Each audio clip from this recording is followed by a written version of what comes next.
నా పేరు జగదీష్ కంటిపుడి. మాది మల్కాపూర్ క్యాంప్. నేను శ్రీ సాయి చైతన్య పబ్లిక్ స్కూల్లో ఫస్ట్ నుంచి 8th క్లాస్ వరకు చదవడం జరిగింది. నేను చదివిన రోజులు చాలా అమూల్యమైన రోజులు. జ్ఞాపకాలుగా చెప్పుకోవాలంటే చాలా ఉంటాయి. ఆ మెమొరీస్ని నేను ఒక రోజులో కానీ, ఒక నెలలో కానీ షేర్ చేయలేను ఎవరికిని. బట్ నా గురువులైన నా అత్యంత సన్నిహితులు శ్రీ లక్ష్మణ్ సార్, నరసింహ సార్ వాళ్ళు. ఎందుకంటే వారమంతా మేము క్లాసులకు వెళ్ళేవాళ్ళం. ఒక శనివారం వచ్చింది అంటే నరసింహ సార్ ఎప్పుడు బుక్స్ చెక్ చేసేవారు. ఏదైనా సరే పెండింగ్ వర్క్ ఉంది అంటే మమ్మల్ని చేతులు తిరగేసి కొట్టేవారు. అప్పుడు మాకు సార్లు అంటే భయం కాదు. సార్లు కొట్టారు అని ఇంటికి వెళ్ళి చెప్తే ఇంట్లో పేరెంట్స్ చూసి భయం వేసేది. ఎందుకంటే మీరు తప్పు చేసినందుకే కదా మీ సార్ కొట్టారు. కానీ ఇప్పుడున్న రోజులు మన పిల్లల్ని కొడుతుంటే ఎవరు ఒప్పుకోవట్లేదు. ప్రిన్సిపల్ మేడం రిక్వెస్ట్ చేసి డిసిప్లిన్గా పెట్టండి మన పిల్లలంటే అసలు ఎవరు ఒప్పుకోవట్లేదు. అలా కాదు సార్, ఇప్పుడు రూల్స్ మారినాయి అంటున్నారు. కానీ ఆ రోజుల్లో మనం చదివిన ఆ క్షణాలు, సార్లతో మనం పంచుకున్న రోజులు చాలా అమూల్యమైనవి.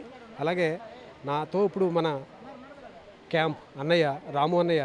సో వీళ్ళదే ఫస్ట్ బ్యాచ్ 1992లో. అప్పుడు ఒక 4 గోడల గది అంతే, దారి కూడా ఉండేది కాదు. దారంతా ముళ్ళు.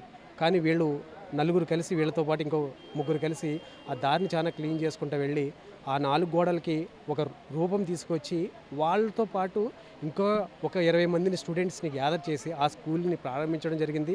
అలాగే కాలక్రమేణా ఒక 3 సంవత్సరాల తర్వాత 170 మంది స్టూడెంట్స్తో ఆ స్కూల్ చాలా వర్ణనాతీతంగా అయింది.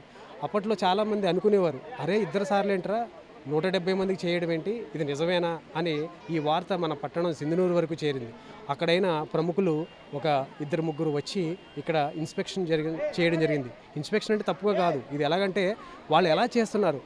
170 మందికి 6 సబ్జెక్టులు, 3 సబ్జెక్టులు ఒక్కొక్కరు చెప్తున్నారంటే ఇది నేర్చుకోవాలి. వాళ్ళ దగ్గర నుంచి మనం చాలా చూసి నేర్చుకోవాలి అని చెప్పే తపనతో వాళ్ళు వచ్చారు, కానీ వేరే ఉద్దేశంతో కాదు. అప్పట్లో మా రాము అన్నయ్య మేబీ 3rd, 4th ఆ స్టాండర్డ్స్లో ఉండొచ్చు. కానీ ఇప్పుడు అతన్ని అడుగుదాం. అతను నాకు షేర్ చేసే స్టోరీస్లో నేను కంటెంట్స్, స్క్రిప్ట్స్ రెడీ చేసుకుని మన గ్రూప్లో షేర్ చేయడం జరిగింది. ఇవన్నీ నాకు రాము అన్నయ్య చేసిన సహాయం వల్లే. ఇప్పుడు రాము అన్నయ్య మాట్లాడతాడు.